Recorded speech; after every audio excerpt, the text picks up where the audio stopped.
شرکت مبتکران شهر صنعت با بیش از 18 سال سابقه در ارائه خدمات فنی مهندسی در صنایع معدنی کشور با افتخار یکی از پیشگامان معدنی و صنعتی به شمار می‌رود. این شرکت موفق به اجرای 21 پروژه صنعتی شده است که مهمترین آنها عبارتند از خدمات مدیریت طرح احداث کارخانه 5 میلیون تن گندل سازی سه‌چاهون، خدمات مدیریت طرح احداث کارخانه آهن اسفنجی سنگ آهن بافت، خدمات مدیریت طرح احداث کارخانه کنستانتره 2 میلیون تن سنگ آهن مرکزی و 1.2 میلیون تن آنومالی شمالی، نظارت بر راهبری کارخانه فراوری سنگ آهن مرکزی ایران، نظارت بر راهبری کارخانه گندل سازی سه‌چاهون، نظارت عالیه و استقرار مکانیزم کنترلی بر نحوه نگهداری و تعمیر تجهیزات در مجتمع فروکروم جغتای، طراحی و استقرار نظام مدیریت فرایندی مکانیزه در کارخانجات شهید قندی یزد، برنامه‌ریزی و کنترل پروژه طرح تجهیز معادن سنگ آهن سنگان، پایش وضعیت تجهیزات مجتمع پتروشیمی مبین عسلویه، ماشین‌های حفاری TBM تونل‌های قمرود، کرج، گلاب اصفهان و تجهیزات مجتمع فولاد مبارکه. این شرکت در قالب پروژه نظارت مهندسی بر راهبری کارخانه تولید کنستانتره شرکت سنگ آهن مرکزی ایران در تعامل و با همکاری و همراهی کارفرمای محترم و انجام برنامه‌های بهبود، ایجاد زیرساخت‌های سیستمی و ارائه طرح‌های مختلف توانسته است منشأ خلق نتایج شگفت‌انگیزی باشد، از جمله افزایش 54% ظرفیت تولید کارخانه فراوری، دستیابی به 93% آماده به کاری کل کارخانه در سال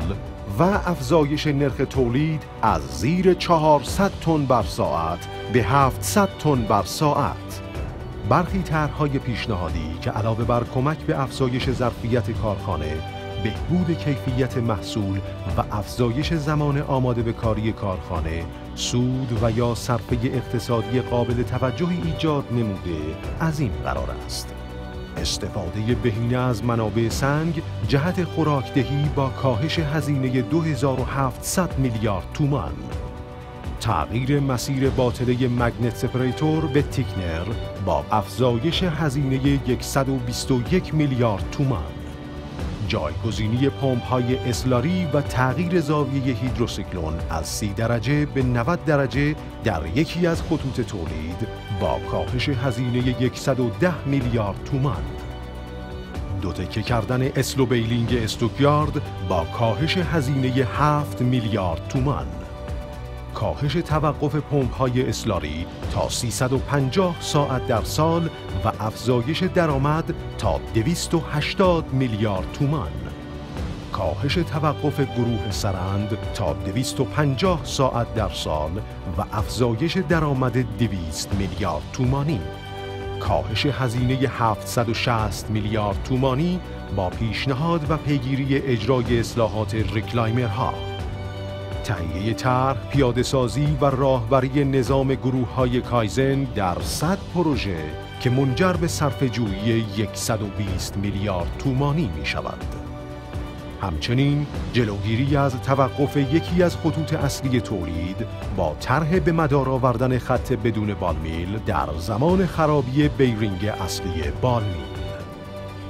توفیق در این موارد سالانه باعث صرفه‌جویی 4298 میلیارد تومانی این کارخانه می شود که این تنها صرفه‌جویی‌های مالی محاسبه شده است. اقدامات شرکت مبتکران شهر صنعت در طول این سالها باعث افزایش تولید 3,300,000 تنی کنستانتره شرکت سنگ آهن مرکزی ایران و افزایش زمان آماده به کار بودن کارخانه تا 93% می باشد که در نوع خود بی‌نظیر است.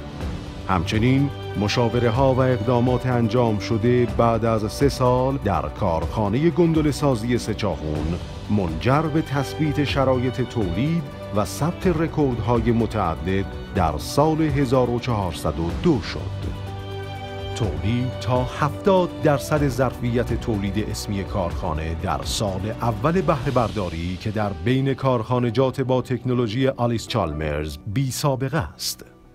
پیشی گرفتن از برنامه هدف تولید در سال 1402 و نزدیک شدن به ظرفیت اسمی کارخانه طی 6 ماهه ابتدای سال 1402 که برای کارخانه گندله‌سازی سه‌چاهون انجام شد، ورای برنامه‌ریزی‌ها و پیش‌بینی‌های کارخانه بود. شرکت مبتکران شهر صنعت